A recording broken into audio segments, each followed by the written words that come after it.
Hello everyone, Dan here from the Next Issue Podcast. On today's video, I'll be doing a review for the brand new Iron Man #1. This is a new book from Marvel Comics. Let's take a look at the creative team before we get into this book. Part 1, Capital Strike, is written by Spencer Ackerman, with art by Julius Ohta, Alex Sinclair on colors, letters by Joe Caramagna, a beautiful, beautiful cover by Jasmine Petrie, which was one of the big reasons I picked up this book. So let's talk about the creative team. I mean, we already talked about the creative team. Let's get into some of the synopsis here. A new brutal era begins. Roxanne and AIM team up to take Stark Unlimited, but they're ready for the old Tony Stark. This one, he's a lot angrier than he used to be. Iron Man is going to war. New armor, old enemies, and unbelievable twists abound in this fresh take on a fury-powered Iron Man from Pulitzer Prize-winning journalist Spencer Ackerman and groundbreaking artist Julius Ohta. First, I'll say one of the main reasons that I picked up this book was because of the cover. I love Jasmine Petrie's work. Now, I knew she was not going to be doing interiors, but man, it's kind of a jarring change going from Petrie's cover to Ohta. Like, I wish they would at least maybe pick somebody that has a similar style to the interior artist, at least for the main cover.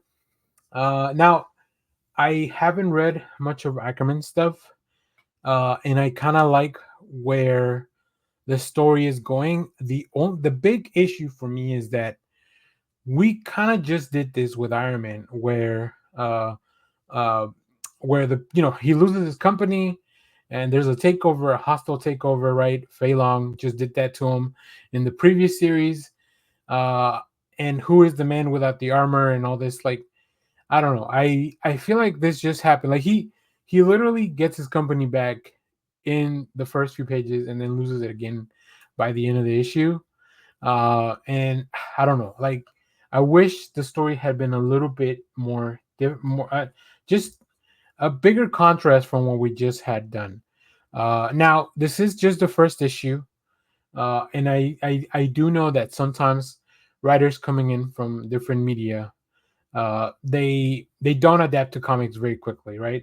I had a similar issue with Ta-Nehisi Coates' Black Panther, but I think once we got flowing, things clicked into place, and I hope that this is the case for this as well. Now, I like Julius Ohta art. I think it fits the tone of the book great. I just really had different expectations as well going in. So a lot of this really comes from just my own expectations. So this was not something that I was like immediately wanting to read the next issue.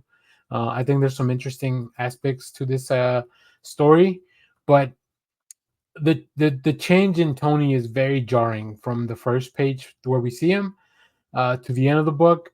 The pacing is a little rushed to me. It feels like so. Yeah, there's I think some room for this book to still try to gain me back, but it's not at the top of my pile.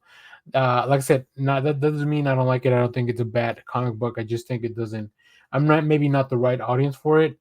Um, there's a lot of narration, and sometimes in comic books is I'm looking for more of like show me, don't tell me type of stuff, right? So let me pull up some of the preview art so you can judge for yourselves. And like I said, I think it really works within the context of the book, right? The battles, the design of these hulking creature monsters, whatever they are, even the Iron Man redesign. I think it works, but we're gonna see it change, and I think the change just got really jarring from the beginning. There's a weird pacing to this, which definitely affects the art and how it flows. There's a big thing of Iron Man, his armor malfunctions, and that causes him to be injured, and then the bad guys kind of take this time while he's recovering to take advantage and kind of take the company away from him again. So they compress a lot of time into a few pages, and that just really didn't. I don't know that it fully worked for me. So, but yeah, uh, I wouldn't I wouldn't say don't read this, but I also can't just go ahead and recommend it blindly. I think if you're a fan of either the creative team or Iron Man, it's worth checking out. Or even if you just want to pick up some of these cool covers. I like where the story's going. I think I understand that the design change is coming. Like there's a lot of change coming for Iron Man. It just didn't all happen in this one issue, which I don't expect it to all happen in one issue. So I feel like this one should have been like a double premiere issue, so you could really get a lot of that story out there.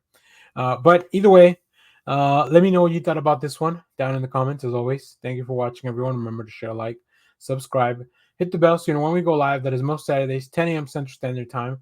Stay tuned. We have more comic reviews, trailer reactions, TV recaps, all that fun stuff here in the channel. And as always, thanks for watching, everyone. Bye bye.